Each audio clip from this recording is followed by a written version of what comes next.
সালামু আলাইকুম। মনটা অনেক খারাপ। আমি জানি না আসলে কথাটা কতটুকু সত্য, তবে যারা যারা সুপ্রিম লিডার খামেনি সাহেবের ফ্যান ফলোয়ার আছেন তারা ওনার জন্য দোয়া করবেন। আল্লাহ যেন ওনাকে হেফাজত রাখে। তিনি কি আসলে হেফাজতে আছেন নাকি আল্লাহর কাছে প্রিয় হয়ে গেছেন, আসলে এই নিয়ে এই মুহূর্তে একটু ধোঁয়াশা এবং কুয়াশা দুইটাই দেখা দিয়েছে। গতকালকে আমি আপনাদেরকে একটা নিউজ দিয়েছিলাম যে তেহরানের খুব কাছাকাছি একটা শহরে আমাদের এই সর্বোচ্চ প্রিয় নেতা যেখানে বসবাস করেন তার যেই আবাসিক বাসভবন, পাশাপাশি আপনার তার যেই কার্যালয়, তো সেখানে ব্যাপক অভিযান চালিয়েছে আপনার ইসরায়েলের যেই অভিযান ছিল। তো সর্বশেষ আমরা জেনেছিলাম যে তিনি আসলে সেই বাসভবনে নেই। ইরানের একজন শীর্ষ কর্মকর্তা বলছিল যে তিনি নিরাপদে আছেন। সমূহ বিপদকে আশঙ্কা করে তাকে সেখান থেকে নিরাপদ স্থানে সরিয়ে নেওয়া হয়েছে। কিন্তু মাত্র কিছুক্ষণ আগে আমাদের প্রিয় নেতা যিনি আছেন খামেনি সাহেব, তিনি মারা গেছেন এবং তার যে দেহ সেটা পাওয়া গিয়েছে। তবে এই তথ্য এখনো শতভাগ নিশ্চিত নয়। কিন্তু ইসরায়েলের একজন ঊর্ধ্বতন কর্মকর্তা যখন এই দাবি করেছেন, তখন আন্তর্জাতিক গণমাধ্যমগুলো সবাই বলছে যে সর্বোচ্চ নেতা তিনি কি আসলে জীবিত আছেন। প্রায় কয়েক ঘন্টা হয়ে গেছে তার বাড়িঘর ধ্বংসস্তূপে পরিণত হয়েছে, কার্যালয় 9টি স্থানে টার্গেট করে অভিযান চালানো হয়েছে। এখন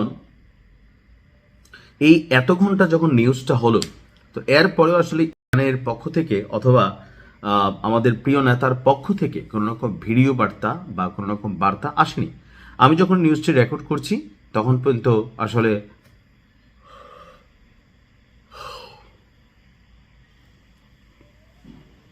আমার কাছে তেমন কোনো আপডেট নেই। তো সর্বশেষ ইসরায়েলি গণমাধ্যম আপনার চ্যানেল 12 তারা বলছে যে প্রধানমন্ত্রী নেতানিয়াহুকে আপনার আমাদের প্রিয় নেতার যেই মরদেহ, সেই মরদেহের ছবি দেখানো হয়েছে। আল্লাহ থেকে হেফাজত করুক বা তাকে জান্নাতুল ফেরদাউস দান করুক। জানি না আসলে কি ঘটছে। তিনি তার যে প্রাসাদ ছিলেন সেই প্রাসাদের কম্পাউন্ডে প্রাণ হারিয়েছেন। সেখান থেকে তার মরদেহ উদ্ধার করেছে ইরানের উদ্ধারকারীরা। সকালের দিকে তার প্রাসাদ লক্ষ্য করে বড় অভিযান চালায় ইসরায়েল এবং যুক্তরাষ্ট্র।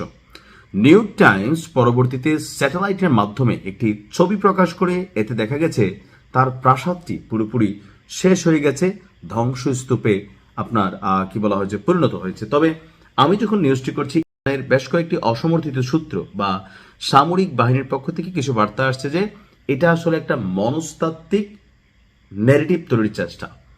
আপনি দেখেন গতকালকে রাজা পাহলভি, যিনি এই ইসলামিক প্রজাতন্ত্র শাসনামলের আগে যার বাবা ক্ষমতায় ছিল, দীর্ঘদিন আমেরিকাতে নির্বাসিত, এবং কি গেল কয়েক মাস আগে সরকার পতনের জন্য যে বিশাল ঘটনা ঘটল সেখানেও এই পেহলভি নেতৃত্ব দিয়েছিল।